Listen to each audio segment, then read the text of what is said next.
Magandang araw mga kaibigan. Bigyan natin ng opinion, reaksyon ngayon itong post ng News 5. Tungkol ito kay dating Police Colonel Rowena Garma. Nawawala na ngayon. Hinahanap na si Garma. Makikipagtulungan na sa Interpol ang National Bureau of Investigation para paghahanap at pag-aresto kay dating Philippine Charity Sweepstakes Office General Manager Rowena Garma. Matatandaang may inilabas ng warrant of arrest ang korte laban kay Garma at 4 na iba pa kaugnay sa kaso sa pagpatay kay PCSO Board Secretary Wesley Barayuga noong 2020. Ayon kay NBI Director Jaime Santiago, hindi na nila makontak si Garma mula nang lumabas ang warrant. Panawagan niya, umuwi na si Garma para harapin ang kaso. Matatandang umalis ng bansa si Garma para magbigay ng testimonya sa International Criminal Court. Dinala siya doon ng Philippine government, of course, DOJ, Secretary Boying Rimulya. I don't know, ang team leader ba nila si ex-senator Trillanes? Dinala doon. Nasa custody na ng NBI sina Santi Mendoza at Nelson Mariano. Sumuko ang dalawa matapos ilabas ang arrest warrant laban sa kanila. Okay? So, yan po ang litrato ng dating PCSO General Manager na bumaliktad ba? Magtitistigo laban kay Tatay Digong? Ano ba yan? Ano bang sasabihin niya doon? Na Tatay Digong ang nag-utos ng AJK? Mabuti na lang at hindi natuloy yung confirmation of hearing. Mabuti na lang at marunong, magaling ang Diyos, magaling si Atty. Kaufman at na kayang indefinitely postpone ang confirmation of hearing kasi nga yung physical kalagayan ni Tatay Digong hindi na siya maka-stand. He's not fit anymore to stand trial kasi nga meron na siyang dementia. Napatunayan ng isang expert, medical expert na may dementia ng ating Tatay Digong.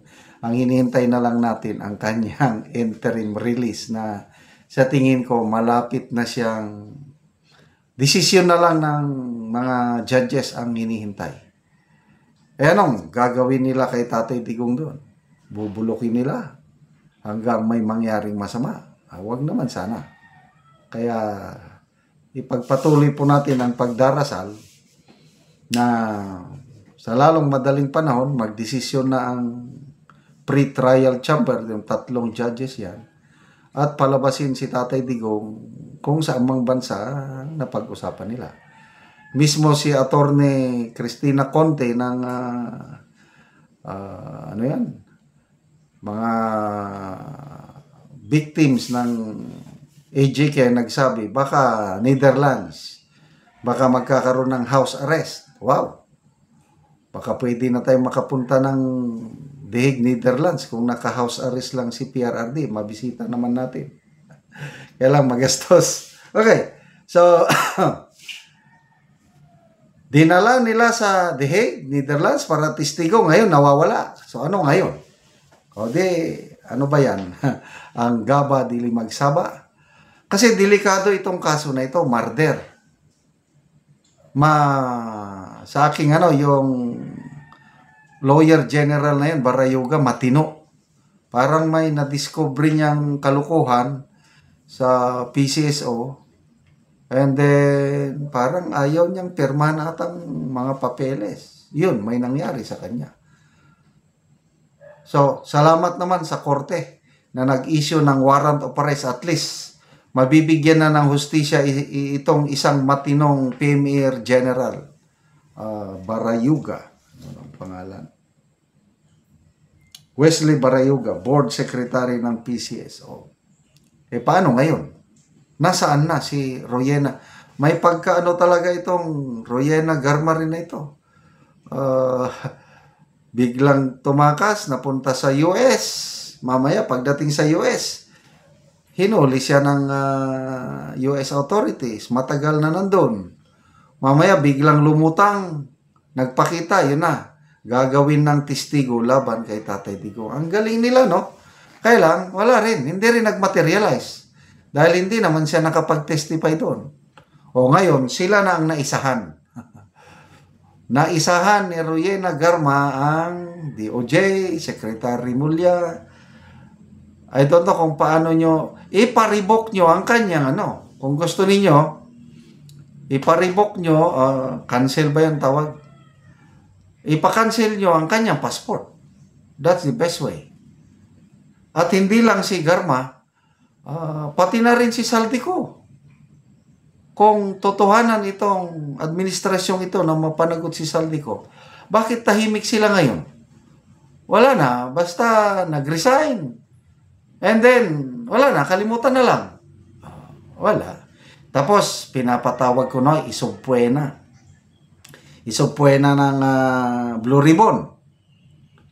Napag-alam mo kanina, malapit nang mag-adjourn ang session ng Senado. October 18 ata. Ano na ngayon? October 1. Wala pang schedule si Senator Lacson. So sabi niya, papatawag sa sunod hearing. Kailan wala namang schedule. Kailan?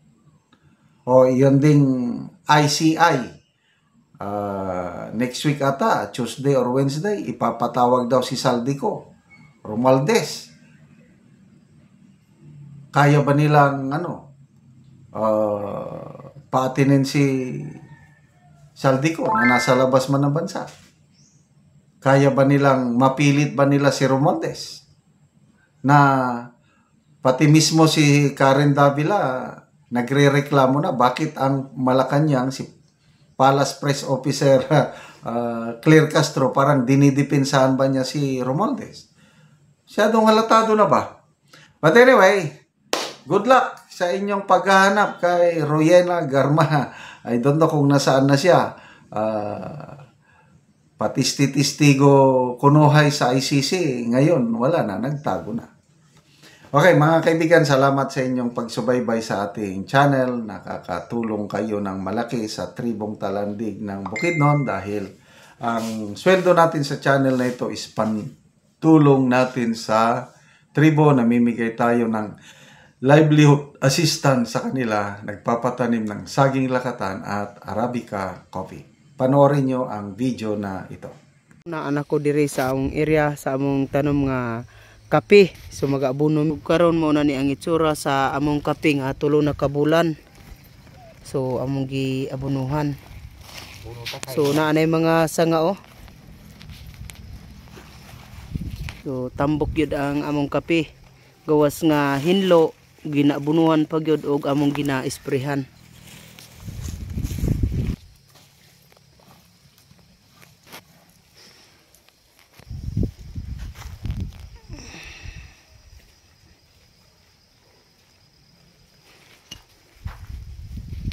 Tagas na gid ang among kape. Naanay mga sanga-sanga.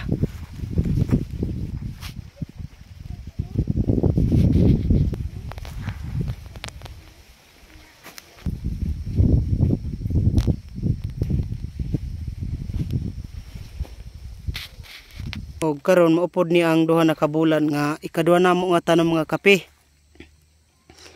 So maayo gihapon ang tubo sa duha na kabulan nga ikaduha namo nga tanom nga kape.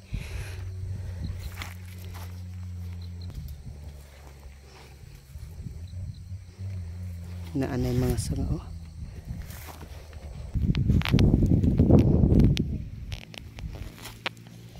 Og karon human sa pag-abono mag-spray na pod mi sa among kape.